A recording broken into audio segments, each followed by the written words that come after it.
Assalamualaikum warahmatullahi wabarakatuh. Jumpa lagi sama saya Indra Agus. Kali ini kita akan mencoba merancang drainase suatu kawasan. Ini adalah data-data atau yang gambar dari lokasi. Ya, kira-kira seperti ini adalah data-data yang diketahui adalah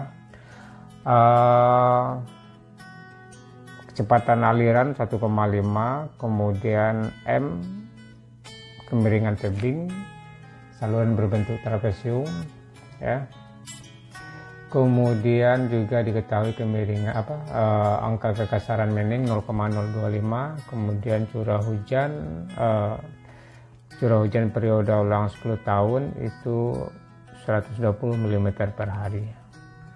Jadi yang ditentukan adalah kita merancang saluran 1-2 dan berapa kemiringan dasar salurannya. Kemudian kita lihat ini ada data di kawasan 1 ini itu C-nya adalah 0,6, kemudian luasnya 40.000 meter luas, kemudian T0 atau waktu limpasannya adalah 10 menit.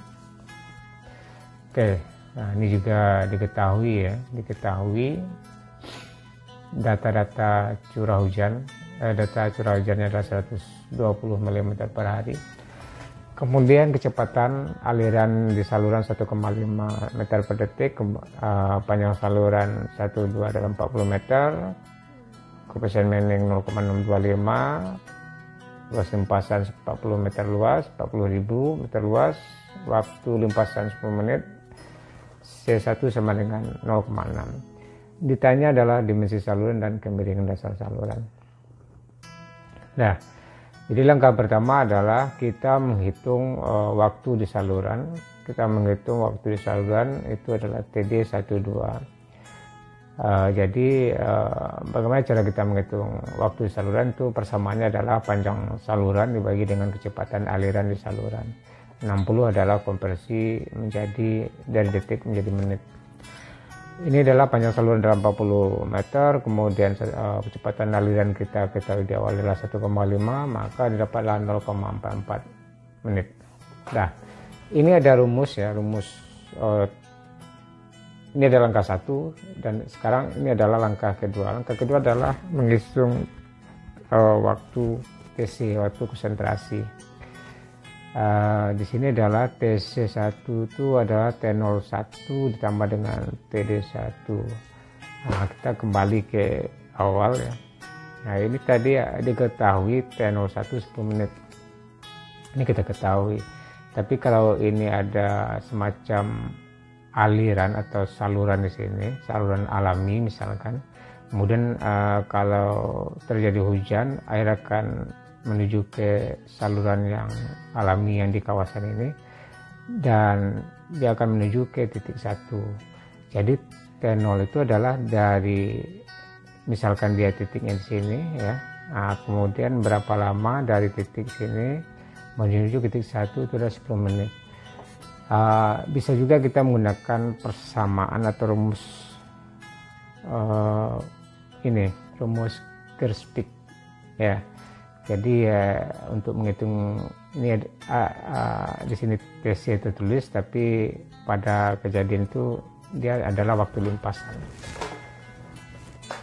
Diketahui adalah L-nya adalah panjang dari saluran itu. Kemudian ini adalah kemiringan dasar saluran. Maka dapatlah waktu limpasan yang T01 yang diketahui tadi. Oke, langkah kedua kita menghitung waktu konsentrasi. Waktu konsentrasi adalah T0 tambah dengan TD12. 10 tambah 0,44 jadi 10,44 menit. Langkah ketiga, kita menghitung intensitas hujan I. Ya, jadi kita menghitung intensitas hujan, kita menggunakan persamaan Mononobe. Mononobe ini adalah persamaannya I dalam milimeter per jam, ini R24 dibagi 24, 24 dibagi TC pangkat 2 per 3. 120, 24, kemudian 24, ini 10,44 dibagi 60, jadi TC nya tadi dalam menit ya, kita jadikan ke jam. Dapatlah intensitasnya 103,441 mm per jam. Langkah keempat adalah kita menghitung debit limpasan. Nah, debit limpasan atau debit yang terjadi di sini.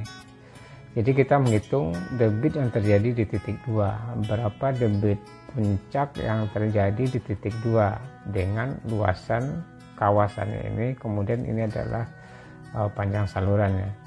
Jadi berapa debit puncak yang terjadi di titik 2. Ya. Jadi kita menggunakan rumus persamaan rasional. Itu adalah CIA. C itu adalah waktu koefisien pengaliran, kemudian I adalah intensitas hujan, kemudian A itu adalah luas kawasan tadi. Jadi kalau kita lihat C-nya tadi diketahui 0,6, I-nya adalah 133, kemudian luasnya adalah 40.000. Ini adalah konversi dari milimeter per jam meter luas jadi meter kubik per detik. Jadi sepertiga 0,6 kali 10⁴. Nah, jadi debit 0,8896 ini terjadi di titik ini, ya, terjadi di titik 2, ya, terjadi di titik 2. Oke, jadi setelah diketahui debit limpasan, maka debit limpasan itu akan sama dengan debit di saluran. Nah, jadi debit saluran persamaannya adalah A kali P. Jadi kita bisa menghitung, karena tadi kecepatan aliran diketahui, kita bisa menghitung A 0,8896 dibagi dengan 1,5.